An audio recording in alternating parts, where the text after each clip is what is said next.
Ambassador Elena Rodriguez stood at the center platform. Light from distant stars washed across her face, cold and sharp, like judgment from the heavens. Around her, rows of alien delegates whispered, clicked, and hissed in their strange languages. Their eyes glowed in the dim chamber, hundreds of them, watching one human with quiet contempt. Chancellor Vorth, tall and blue-skinned, leaned forward in his shining chair. His voice was deep, filled with arrogance. "Human ambassador," he said slowly, "your species has gone too far. 17 star systems, in 50 years. This expansion must stop." Elena's heart pounded in her chest, but her voice stayed calm. "We have only settled empty worlds, Chancellor. We took nothing from others." The words echoed in the vast hall, but no one listened. A sound like buzzing filled the air as Hive Queen Zara moved her insect limbs. "Empty worlds?" she hissed through her translator. "Empty to you. Full of potential to us." The crowd murmured in agreement. Elena could feel their hatred. It wasn't fear, not yet, but something worse. Disgust. She took a slow breath. "We do not seek conflict. Humanity wants peace." A cold laugh came from above. Admiral Nex, his crystal body glowing faintly, rose from his seat. "Peace," he said. "You spread like a disease. Primitive ships. Simple weapons. Yet you grow without restraint. You are chaos in flesh." Elena looked around. She saw faces made of fur, metal, glass, and shadow. Every one of them looked down on her as if she were a dangerous animal trapped behind glass. She forced herself to stand taller. "We have always adapted. That is our strength. We learn, we build, we survive." That last word, survive, seemed to echo differently. For the first time, a few delegates hesitated. But Chancellor Vorth didn't. He smiled thinly. "Yes, survival. The instinct of predators." He pressed a button on the console before him.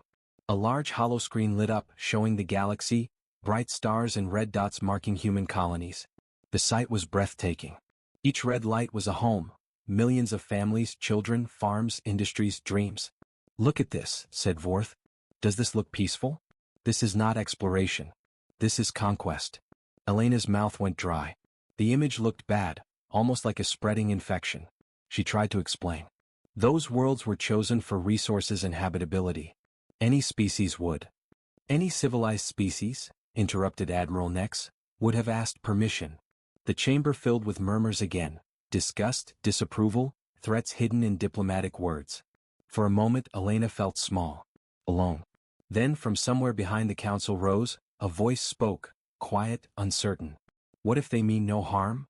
Everyone turned. The speaker was a small alien with pale skin and large eyes, a Veen scholar known for their neutrality. "They trade fairly," the Veen said softly. "Their ships brought medicine to our frontier worlds. They share food and tools." Chancellor Vortha's glare cut through the silence. "Enough. The council has decided." He stood tall and commanding. "Humanity is hereby ordered to withdraw from all colonies beyond its home system. You will return to Earth and remain there." The room froze. Elena's breath caught in her throat. "Withdraw," she repeated. "That's impossible. Millions live on those worlds. They've built lives there." Hive Queen Zara's mandibles clicked together. "If you refuse," she said, "the council will take corrective action." Elena knew what that meant. Or. She stepped forward, her voice trembling now but strong. "You are making a mistake." "A mistake." Vorth laughed. "Your people have fewer than 100 warships. The council commands thousands. You are scattered across the stars with no support. What mistake could we possibly make?" The crowd chuckled darkly. But Elena didn't back down. She looked up at the galaxy map again, those red lights burning against the dark. Her voice softened. "You assume you know us, but you don't." Vorth frowned. "We have studied you for 50 years. We know what you are capable of." Elena's eyes hardened. "No," she said. "You've watched our piece. You've never seen what happens when humanity is cornered." A hush spread through the room. For a heartbeat no one spoke. Even the air seemed to grow colder. Then a sudden vibration rippled through the chamber floor. A low hum echoed from somewhere deep beneath the council hall. Distant engines, faint but growing louder. Aliens looked around in confusion. "What is that?" one delegate asked. Elena's wrist communicator blinked softly. A hidden message flickered across its screen. "Incoming signal, live transmission from Sol System." Her eyes widened. She hadn't ordered any transmission. The lights dimmed. The council's main holoscreen flickered and changed. The map vanished, replaced by a live feed from deep space. At first, only static filled the air. Then a voice, broken and urgent. "This is Captain Havelock of the UNS Vanguard. They fired first. Repeat. Alien fleet approaching Mars colony, casualties heavy." The image cracked into chaos. Explosions, human ships burning, alien vessels surrounding them. The council chamber fell silent. Elena turned slowly toward Chancellor Vorth. His expression had changed, the arrogance fading into something new. "Fear," she whispered, almost to herself. "You wanted to see what humanity can do? You're about to find out." The transmission continued. Flames. Shattered ships.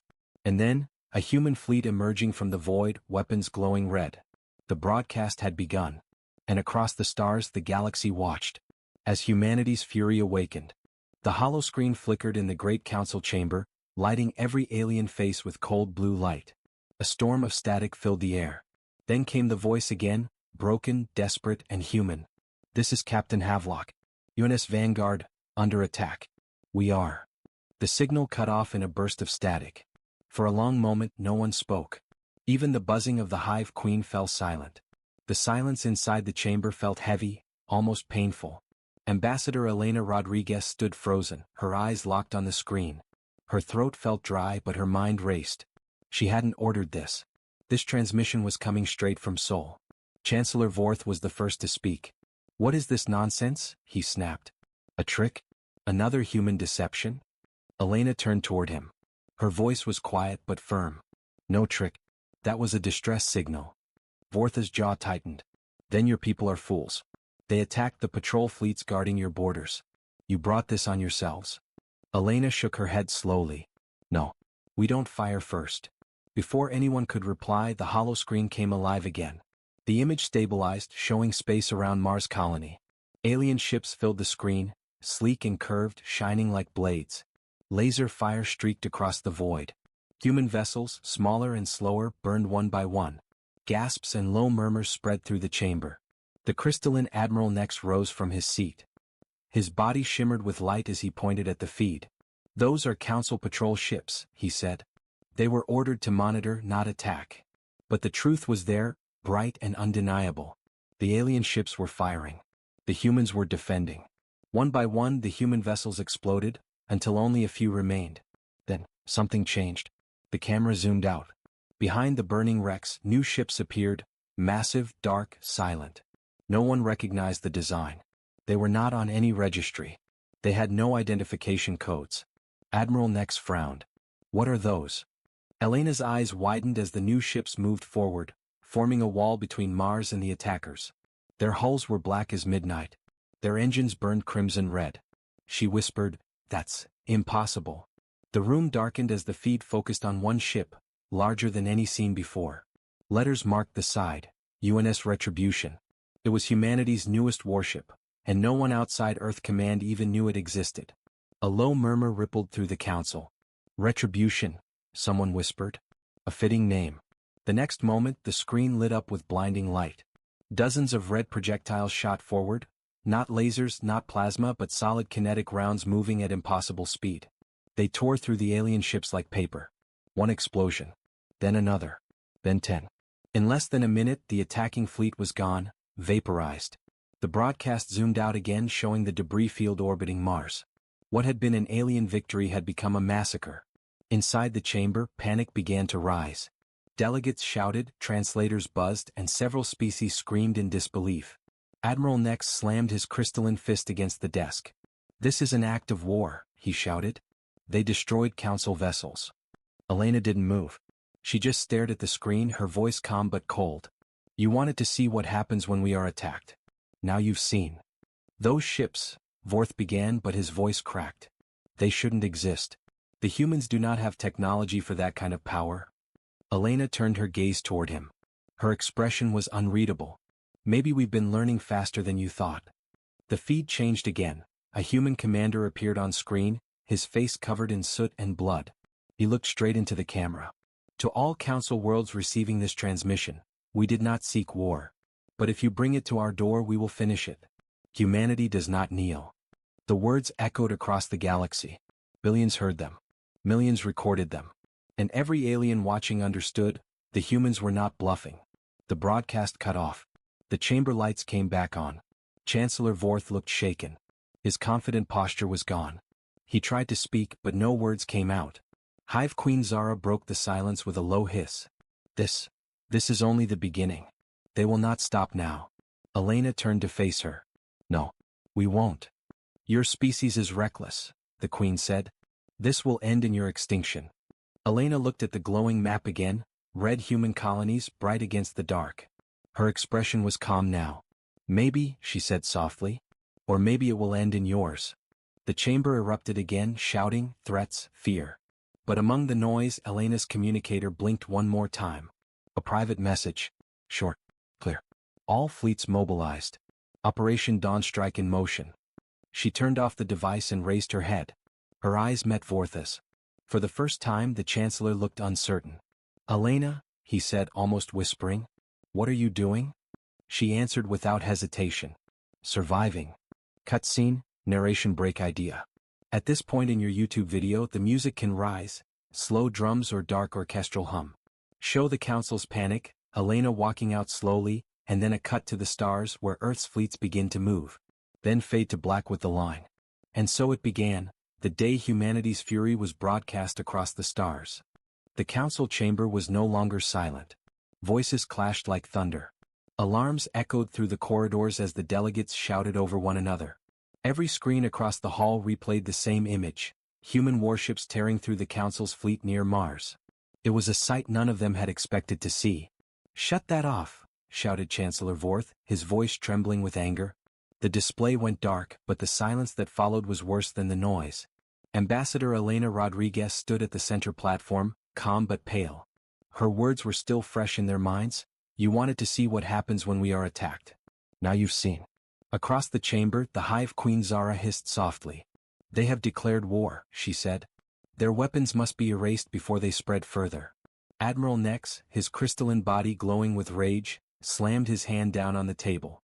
I will lead the first strike myself. Their worlds are undefended compared to ours. We end this before they can react.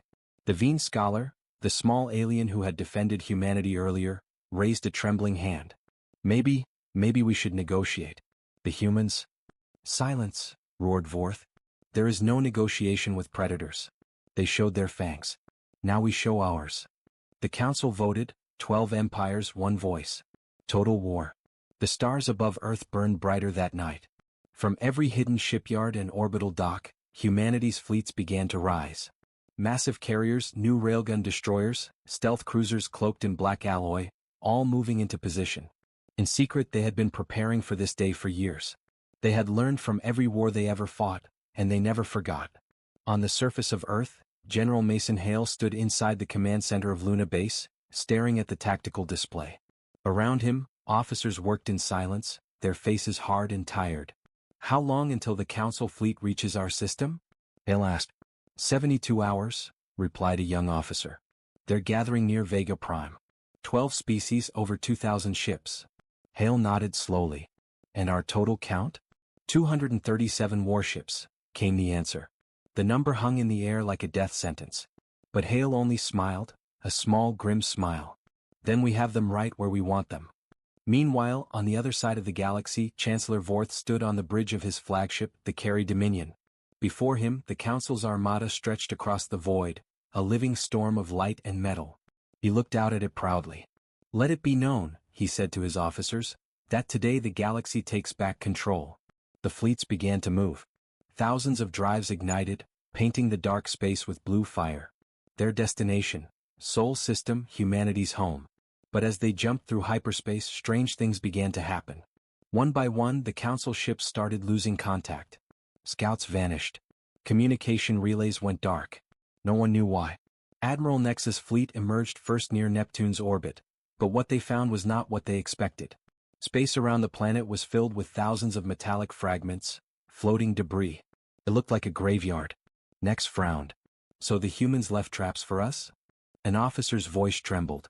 Sir, these aren't traps. These are decoys. Before Nex could respond, hundreds of human drones powered up, their engines lighting all at once. The silent field of debris came alive. Open fire. Nex shouted. But it was too late. The drones fired rail slugs at near-light speed. In the blink of an eye, a dozen alien cruisers exploded. Nexus' crystal form reflected the flames of his dying fleet. He had underestimated them. Back on Earth, General Hale watched the live feed from a secure satellite. A slow smile spread across his face. "Phase 1 complete," he said. "Now, let's teach them fear." He turned to his communications officer. "Begin broadcast." Across the galaxy, holoscreens lit up again, the same ones that had shown the destruction near Mars. Now they showed something new. The image of Earth, blue, bright, alive. And then a voice, calm, steady, human. "To all Council worlds you declared war. You attacked our colonies. But you forget, humanity has no empire, no throne, no master. Every man, every woman, every child stands as one. We will not bow. We will not vanish. We are coming." The words were followed by silence. But in that silence every species felt the same thing, a chill. In the council chambers, panic returned. Delegates shouted for answers, for retreat, for surrender. Vorth slammed his hand against the table. "It's just propaganda," he yelled. "They can't win against us." But Hive Queen Zara's voice shook. "You saw what they did to Nexus Fleet. They fight like animals. They enjoy it." Vorth glared at her. "You think I fear them?" Zara hissed. "You should." Out near Jupiter, the second wave of Council ships arrived. Larger, stronger, ready to avenge Nex. But as they entered orbit, human ships were already waiting. Hundreds of them. Hidden in the planet's shadow. When the aliens arrived, the humans opened fire first. The darkness of space turned red. Explosions rippled across the void like thunder. Alien captains screamed into their comms as human weapons tore through their armor. "Retreat!" someone shouted. But there was no retreat. Only silence. Hours later, fragments of burning ships drifted across Jupiter's storms. Earth's fleets regrouped, smaller in number but unbroken. Every human ship broadcast the same signal over and over again across every frequency. "This is Earth Command. We do not surrender." Back in the council chamber, the final broadcast reached them. Chancellor Vorth stared at the screen, unable to speak. One delegate whispered, "They're supposed to be primitive." Another answered quietly, "Then what are we?" Elena stood near the exit, ready to leave. She looked back one last time. The chamber that had once mocked her was now filled with fear. She spoke softly, almost kindly. "Now you understand. We were never conquerors. We were survivors." And with that, she turned and walked away, leaving the council in stunned silence. Outside, the stars burned red. The war had just begun. The galaxy was no longer calm. Every day brought new reports: colonies lost, fleets destroyed, empires in panic. And at the center of it all was a single name whispered in fear and awe. Humans. On a cold moon orbiting Taraxis Prime, an alien commander stared at the ruins of his outpost. The walls were scorched, the command tower in pieces. Dozens of his soldiers lay still in the dust. He had heard the stories, of invisible ships that struck from nowhere, of soldiers who never stopped fighting even when wounded. But he hadn't believed them. Not until tonight. One of his aides trembled beside him. "Sir, what do we tell the council?" The commander looked up at the dark sky, where a faint blue light flickered, the human fleet leaving orbit. "Tell them," he said softly, "that the monsters are real." Back on Earth, deep within the underground war room beneath Geneva, the mood was different. Screens covered the walls, showing every battlefront across dozens of star systems. Earth's red insignia pulsed beside green enemy markers, and every day more of those markers turned gray. General Mason Hale stood before the tactical map, his hands clasped behind his back. Admiral Chin spoke beside him, her voice steady. "Our new jump gate raids are working. We've hit 5 supply chains and cut off 3 major fleets." Hale nodded. "And civilian losses?" Chin hesitated. "Minimal. Most colonies were evacuated before the strikes." Hale's expression softened slightly. "Good. Keep it that way." Behind them, screens showed messages pouring in from the colonies, words of thanks, fear, and pride. Earth was no longer a single planet. It was an idea. Meanwhile, in the council chamber, chaos ruled. The once great hall now looked tired, walls cracked, banners torn, guards on edge. Delegates shouted at one another, their voices filled with blame. "You promised this would be quick," hissed the Hive Queen Zara, her wings twitching angrily. "Our fleets are dying faster than we can rebuild." Admiral Nexus second in command, a crystalline being named Vor, slammed the table. "You think it's my fault?" They use weapons we've never seen. Even our sensors can't track their drones. Chancellor Vorth sat at the center, silent for once. His blue skin had turned pale, his confidence broken.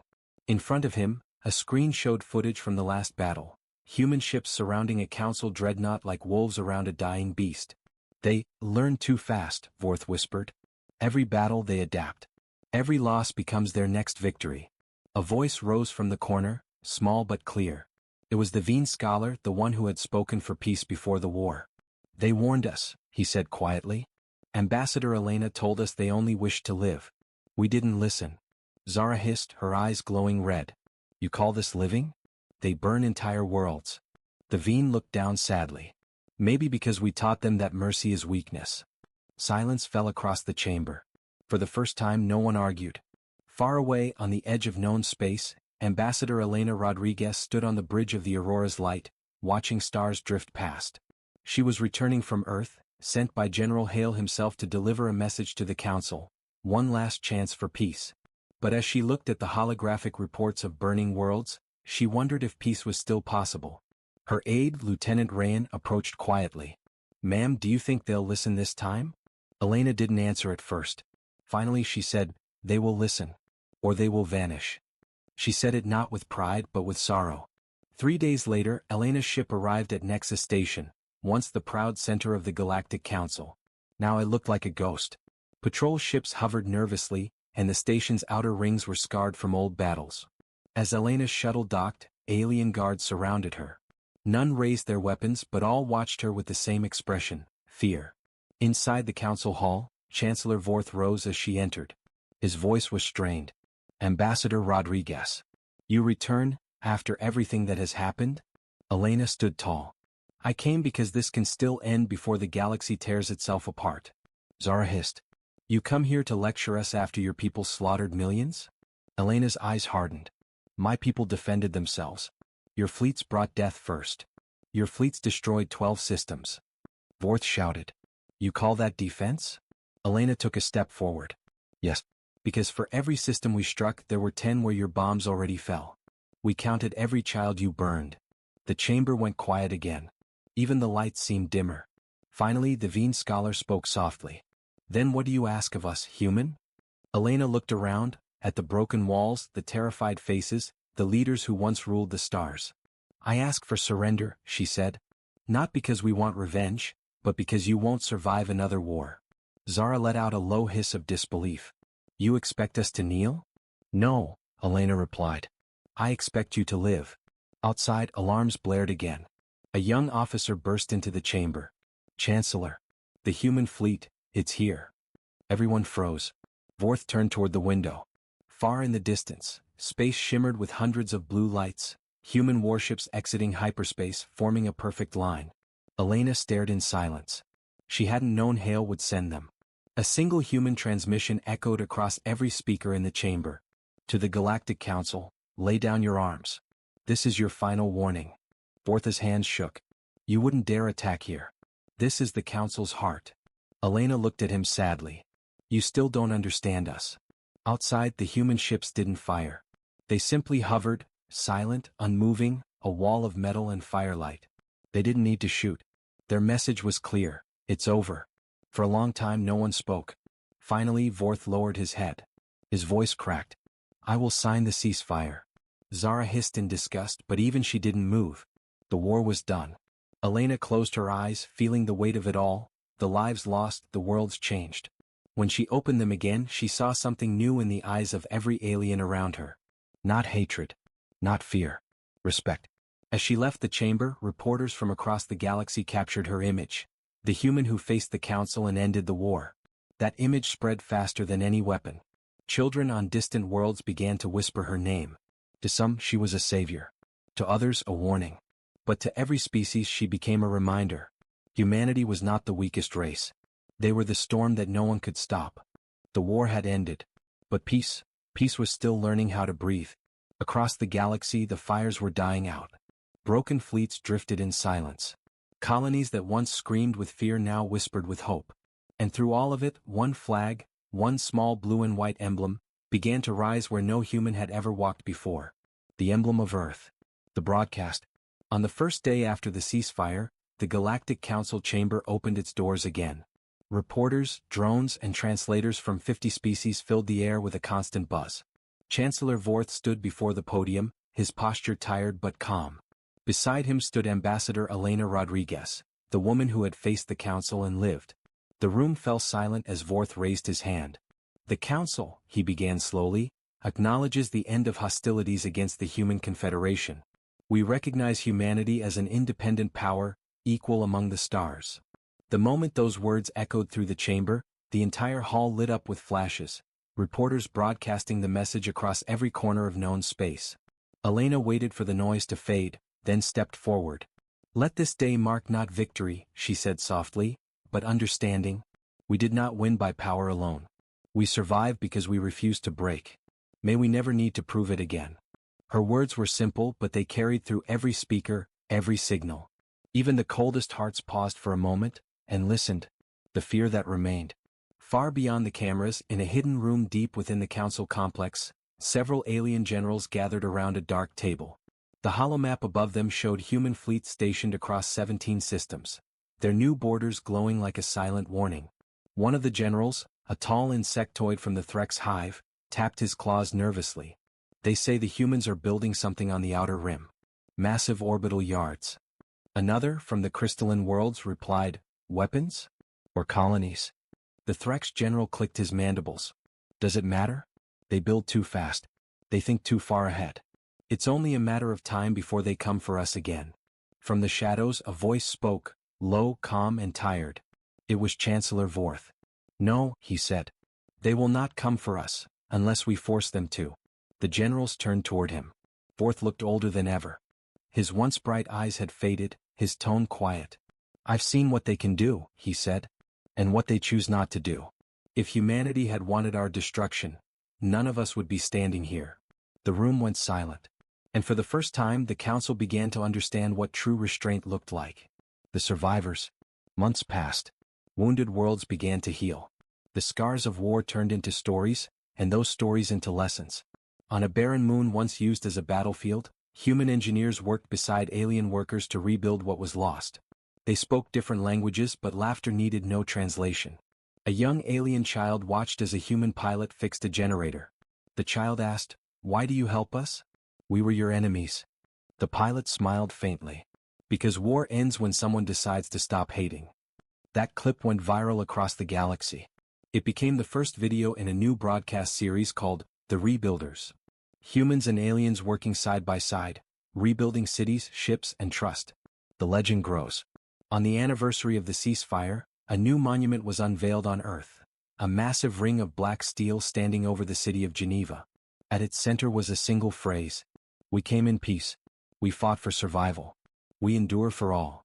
Ambassador Elena stood beneath it, looking up at the engraving as the crowds gathered. Children waved small flags, veterans saluted, and diplomats from dozens of alien worlds stood quietly beside them. An alien reporter asked her, "Ambassador, do you believe humanity has changed?" Elena looked at the crowd, the mix of humans and aliens standing together in the sunlight. She smiled softly. "Yes," she said. "But change is not the same as peace. Peace needs patience and forgiveness. Both are harder than war." The reporter nodded and the broadcast went live, across every star system. Millions watched her words that day. And for the first time, the galaxy began to believe that maybe humanity was not the threat they once feared, but the balance they needed. The new council. 2 years later the Galactic Council was rebuilt. Not as it once was, but as something new. This time, every seat in the chamber was equal. And for the first time in history one of those seats bore a human emblem. When the chamber opened for the first meeting, a quiet murmur spread through the crowd. Elena Rodriguez stepped forward, wearing the simple black uniform of Earth's diplomats. Vorth, older but still Chancellor, greeted her with a nod. "Ambassador Rodriguez," he said. "Welcome to the new council." She returned the nod. "Thank you, Chancellor. Let's make sure it doesn't repeat the mistakes of the old one." The chamber filled with soft laughter, a sound the hall hadn't heard in decades. And just like that, the galaxy began again. The legacy. Years later, long after the war ended, alien children studied the story of the human war in their schools. They read about how a small, divided species rose from their blue world and survived against impossible odds. They learned about the ambassadors, soldiers, and builders who changed history. And every time they reached the part about Ambassador Elena Rodriguez, their teachers would pause and say, "Remember this lesson. Do not mistake kindness for weakness. For the humans taught us that even mercy can roar like thunder." 10 years had passed since the war. The stars were quiet again, but silence in the galaxy never lasted long. The new Galactic Council now ruled from Nexus Station, rebuilt with shining towers and transparent domes that reflected every color of every world. Trade flowed freely again, and ships from hundreds of species crossed the void without fear. At least, almost without fear. Because somewhere in the darkness, unseen but always known, humanity watched. The hidden fleet. Far beyond Council space, in the shadow of a dying star, floated a fleet so massive that no alien had ever seen it and lived to tell. Rows upon rows of silent ships, matte black, no lights, no signals, hidden inside a cloaking field. At the center stood the Horizon, the command ship of Earth's deep space defense. Inside its control room, Admiral Mason Hale still carried the calm authority that had ended the war years ago. His hair was gray now, his face lined, but his eyes still burned with purpose. "Status report," he said quietly. Commander Imani turned from her console. "Scouts report no new threats, sir. The borders remain stable. Council space is calm." Hale nodded slowly. "Good. Keep them calm. That's how peace survives, when no one remembers what war feels like." He turned toward the wide glass window. Out there, the stars shimmered like distant memories. But beneath that peace, Hale felt something else, the same chill he'd felt before the First War. The calm before a new storm. Elena's return. On Earth, Ambassador Elena Rodriguez had retired from politics. She lived in a quiet coastal town where the sea met the cliffs, far from the noise of the council halls. But the galaxy hadn't forgotten her. Visitors still came, scholars, reporters, soldiers, to ask how humanity had changed the stars. One afternoon, as the sun dipped into the horizon, a young alien from the Veen worlds arrived at her home. He was no older than 20 in human years, wearing a simple diplomatic sash. "Ambassador Rodriguez," he said politely, "I'm here to record your thoughts for the council archives." "For history." Elena smiled faintly. "History," she said. "It always wants to remember the easy parts." The young Veen tilted his head. "They say you ended the war." Elena shook her head. "No. I only gave them a choice. They chose survival." The alien paused. "Do you think peace will last?" Elena looked toward the sea, waves glowing under the evening light. "Peace isn't a permanent thing," she said softly. "It's like the tide, it comes and goes. But as long as someone is willing to hold the line, it always returns." The alien smiled. "And who holds the line now?" Elena's eyes glimmered. "You'll never see them. But they're out there." The council's discovery. Weeks later, alarms echoed through Nexus Station. A probe from the outer veil, the dark edge of mapped space, had sent a message before vanishing. Chancellor Vorth, now old and weary, watched the data flicker across his hollow screen. A single image froze on the display, a massive unknown structure floating beyond the rim. "It's not ours," said Admiral Vor of the Crystalline Confederacy. "No known signature. No transmission." Zara's successor, Hive Princess Thera, buzzed softly. "Could it be human?" Vorth frowned. "No, they would have told us." But deep down he wasn't sure. The humans never told the council everything. He sent a secure message to Earth. "Ambassador Rodriguez, urgent. Unknown object near the outer veil. Possible threat." For hours there was no reply. Then finally a calm voice came through the static. "Thank you, Chancellor. We'll handle it." The line went dead. The shadows moved. 3 days later, on a silent moon near the veil, a strange signal pulsed in the void, rhythmic, mechanical, almost alive. Then the darkness shifted. From hyperspace, human ships appeared, silent, black, and unmarked. They formed a wide perimeter around the unknown structure. Admiral Hale stood on his bridge, watching as drones scanned the object. It was enormous, like a floating cathedral made of dark metal and fractured light. It didn't belong to any known species. "Sir," a technician said, "the structure's emitting low-frequency pulses. Could be a beacon." Hale narrowed his eyes. "Or a warning." He turned to his officers. "No transmissions. No contact with the council. We deal with this quietly." As the fleet moved closer, the object seemed to react, faint lights flickering deep inside as if awakening. Then a low vibration ran through space. The unknown structure opened. A blinding blue light burst from its center. The shockwave hit the human ships, shields flared, systems screamed. Hold formation. Hale shouted. All ships return fire. Beams of white energy struck the dark structure. But it didn't break. It absorbed the blast like water swallowing light. Moments later the structure closed again, and went dark. Then silence. The secret kept. Hours passed. The scans showed no more activity. The human fleet remained on watch, surrounding the silent object. Commander Imani turned to Hale. What do we tell Earth, sir? Hale's face was unreadable. Tell them, nothing yet. He looked at the dark structure, his jaw tightening. If this thing wakes up again, the Council won't be ready. We'll need to be. The message to Elena. Back on Earth, Elena sat at her desk when a small encrypted device arrived by courier. She recognized the insignia immediately, the Horizon Fleet. When she activated it, Hale's voice filled the room. Elena, we found something. Not Council, not human, older than both. We're keeping it quiet for now. But if it's what I think it is, the stars are about to change again. Elena stared at the sea outside her window, the same sea she'd watched when the First War began. She whispered to herself, it never ends. But there was no fear in her voice, only determination. She reached for her communicator. Contact the Council, she said. Tell them, humanity is watching the veil. The final scene. Far beyond every known world at the edge of the galaxy, the mysterious structure pulsed once, faintly like a heartbeat. Its surface shifted, revealing alien symbols no one could read. And in the shadows nearby, a lone human recon ship recorded everything, transmitting it back to Earth. The final transmission echoed with a single line of text. They are coming. Cinematic narration notes for YouTube. Clapperboard opening scene. Soft music, quiet galaxy, calm space. Voiceover. 10 years after the war, peace returned to the stars, but peace never lasts forever. Clapperboard middle sequence. Show Elena by the sea, Hale with the hidden fleet, the Council reacting to the new discovery. Clapperboard climax. Massive alien structure awakening, human ships firing, explosion of light. Clapperboard ending scene. Fade to darkness, text on screen. They are coming. Then the logo. HFY, humanity's next war begins. Music suggestion. Deep bass plus slow rising choir plus final note echoing into silence.